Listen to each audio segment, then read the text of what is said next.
Let's now take a look at the timeline of North Korea's nuclear and missile programs, both of which date back to the 1950s. And that's when the North first began its nuclear research with assistance from the Soviet Union. We go to our Hwang Ji-hye for more. North Korea, which carried out its third nuclear test on Tuesday after weeks of threats, has been working at it for a long time.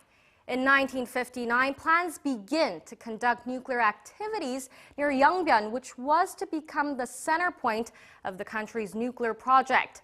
The South and North signed the joint declaration on the denuclearization of the Korean Peninsula in 1991, but just 2 years later, in 1993, North Korea shreds the agreement by withdrawing from the nuclear non-proliferation treaty. This comes after an international dispute following North Korea's refusal to disclose its nuclear history to the International Atomic Energy Agency. In August 1998, North Korea test fires Taepodong-1, its first long-range rocket, and in less than 10 years, it launches its second long-range rocket, Taepodong-2, which fails less than a minute after blasting off.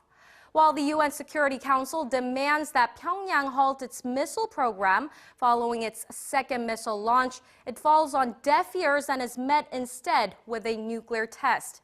North Korea conducts its first underground test in October 2006 and then a second one in May 2009. About a month before that second test, Pyongyang launches a long-range rocket over the Pacific, and the UN Security Council follows that up with tightened sanctions. North Korea then successfully launches the Unha-3, carrying a satellite in December of last year, which prompts the international community to impose even more economic restrictions on the North Korean regime in the months since North Korea had been threatening a third nuclear test, which it did actually carry out today, saying its tests would target the U.S. South Korea was also on the receiving end of the fiery rhetoric. Pyongyang has said that Seoul's participation in a new round of tightened UN sanctions means war. Back to you.